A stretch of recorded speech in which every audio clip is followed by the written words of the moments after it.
Diraamni kuma soddomii tokko birrii Itoophiyaa. Soddomii lama birriin takkaa isaanii birrii Itoophiyaa. Egaa diraamni okay. Sugar mami yoo ta'u argatte bareeda sira.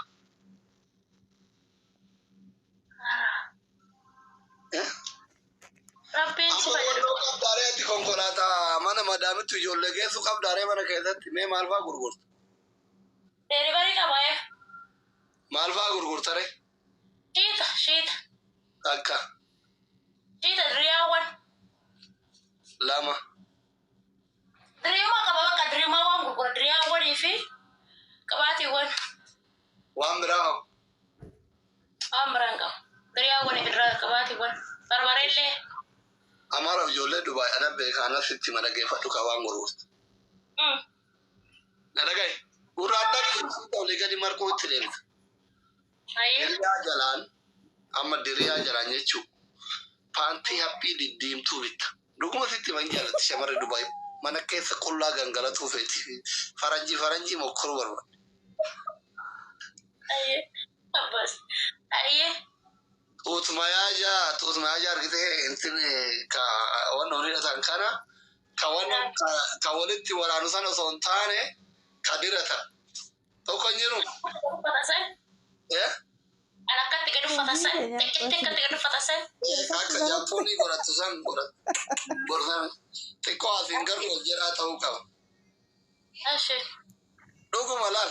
Dhugaate rabbi dhugaate wanti akkana hin gurguramu dhugaate waaqa. Irra hedduu shamarran Dubaay waan jaarsan qabneef ammallee gilee konsartiin fa'aa jiru waan muddamtuuf yeroo mana madaa'ii fa'aa utaaltee baatu waan muddamtuuf gana ufitti keettee asiin qabsiifachuu minamni isa yeroo qabu gakkaayattee dura keessa guutee akkana gootee taaksii koruu barbaadde sii galee lama jedhe. Rabbi waan ati kana fidaasni dhugaa hin gurguramu wanni kun dhugumatti. Wallahi dhuguma. Amma haati faatee faantuu akkasii qabdi. Ani waan argeessitti maara. Abibti karaan asliidha jaannatallee azaaballee singeessu bilaa fi gabaa keen balleessin ati lama jettee jedha. Karaan kiyya alaatuu mana ijaadaa geessa. Karaan mana ijaadaa geessa. Waan inni jedhe kun hin kaa dhugaa. Wallahi hin kaa waan inni jedhe kun qoe. Naa jedhe bizinasa akkasiin bizinasa irra kayaa jira waan shamarri Dubaay jaalattu irra kayaa fi jira.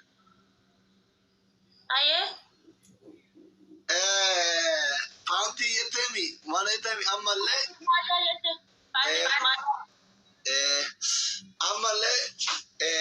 wanno daa rifeensa marginitu qibaatii san qo'i maqaa dubbiseen si kaasa dubartii xiqqoo faaxotte rifeensi duuba deemu qibaatii rifeensa moluu yoo akka achi moloofne as margisiisuutu jira qibaatii san dhugaa dhugaa.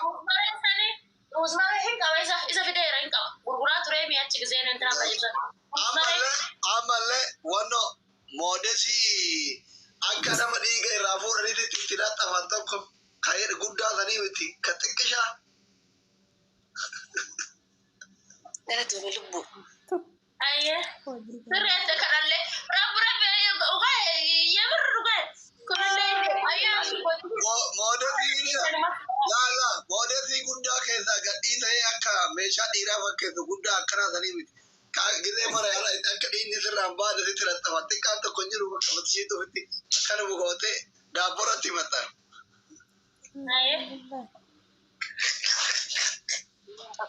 Kan hunda eessatti baratte galee. Bakka kaafee yeroo biraa keessan na gaafadhu. Isa fide ustaado Oromoon saani sabboonummaa biraatu sabboonummaatti sanaqe. No, wannummaa sabboonummaa Oromoo maalirratti dhalatte ustaado ko maalirra dhalatte mee? Sabboonummaa biraa takkaatutu dhufee Oromoo tanaa hu cabse. Sabboonummaa Amaaraatu dhufee Oromoo cabse. Hin qaanfatini buqqisi. Ustaannaas dhaggeeffadhu. Walaayit yaasoo jirnaa fe. Egaa hin qaanfatini irra qaqqabin jara sanis. Sistema tokko jira hin qaanfatini mitidha. Sabboonummaa Amaaraatu dhufee sabboonummaa Oromummaa waan jaan cabse. Sabboota Oromoon akkam jettee nuti Oromummaa deeffachuu osoo hin taane si jedhe abbootiin keenya yeroo dura dabre sabboonummaa isaan ofuu turan san oromummaa ture. Lubbuu fi baraaruun jecha lubbuu fi baraaruun if dandamuun oromummaa ture gaafas. San booda immoo dhaloonni deemaa dhufe ammaan tana sabboonummaatti booda'an.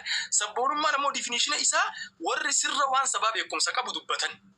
Warri sirra waan sababa beekumsa qabu warri akka Jawaaris lafa kaayan Jawaar bira gaafachu qotte immoo sabboonummaan beekumsa wanta isiidha.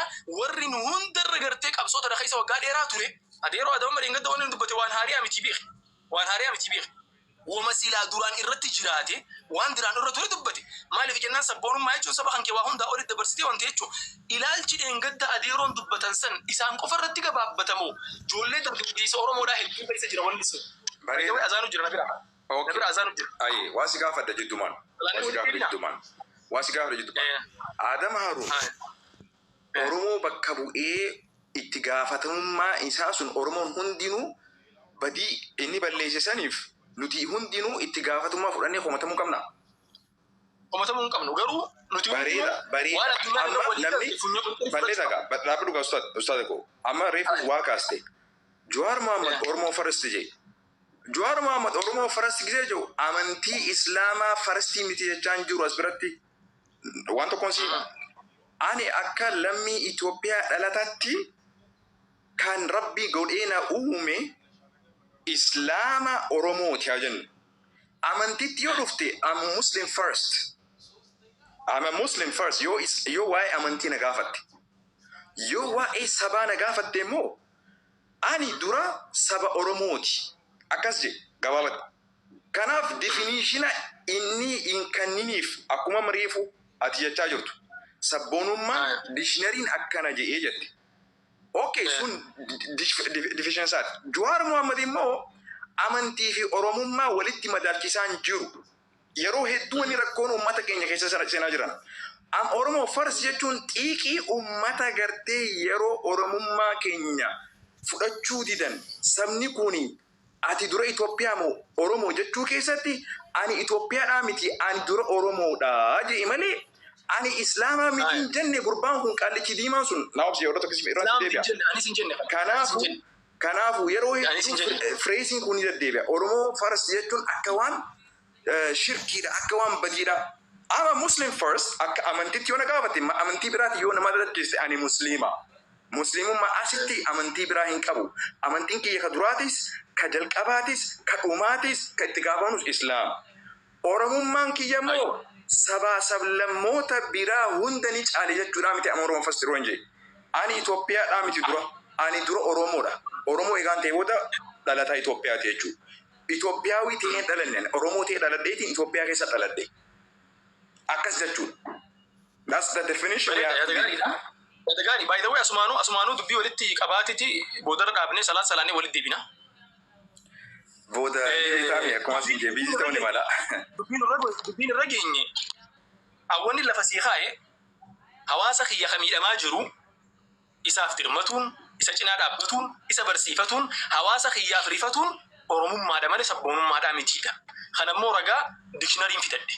Dictionary wanni inni sabboonummaatti ibseen dictionaryleen addunyaadhaa hedduu wanni sabboonummaa ibseen bira dabree nuti akka musliimatti nuti musliimaa miti. Kitaabban islaamatti gaafa as deebitee ilaalte kitaabni Dr. Ghalib bin Isa Awaaji kitaabni isaa akkana ja'aa jeetiin dubbadhe.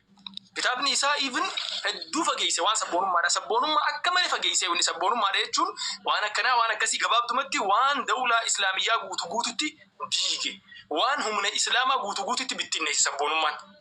Kana akkasittiin kanan gartee ragaadhaaf dhiheeffadhe. Oromoon sadarkaa sanuu keenya baruu Ustaaz Mu'aazii ko Oromoon sadarkaa nyaatee kuufee saba birarratti illee olaantummaa leellifatu hin geenye bira. Itti deemama san itti deemama. Walii galaa. Anarraan tana Ustaaz Nasir Baranaan. Sabboonummaa wanni ta'eef ani haa jiraadhu akka nama saba tokkotti akka saba Oromootti nama ta'e haa jiraadhu biyya tiyya keessatti lafa kiyya keessatti haa jiraadhuudha bara Oromoon arra sabni Oromoo jechuudha. Arabni kas jechuu ture gaafa duraasa. Namta kanan gabroonfatini. Turkiinis namta kanan gabroonfatini jechuu turte. Turkiin gabrummaa san diddaadhaa jecha an Turkiidha an Turkummaatu tunatti ana malee jetteetiti an Turkii farist jedhanii jedhu Turkiidhaa san gabbahanii azaana afaan Turkiitti nu jijjiiran, salaata afaan Turkiitti nu jijjiiran, Qur'aana afaan Turkiitti nu jijjiiran. Suni isaanii ustaad. La. Ustaad Nasir. wanni saba tokkollee addunyaa tana gubbatti adda godhu hin jiru. Seenaan addunyaadhaa yeroo hunda if deebisaa deema. Sabni tokkollee addunyaa tanarratti addaa miti. Ati yeroo ammaan tana waan sabni biraa dalagee hunda tamokkiroolee sabboonummaadhaa guutuu baay'ee wayii qabxiilee hedduu jira silaa karraa haasofnu. Amma salaanni sigee jira deemii gabaabaa.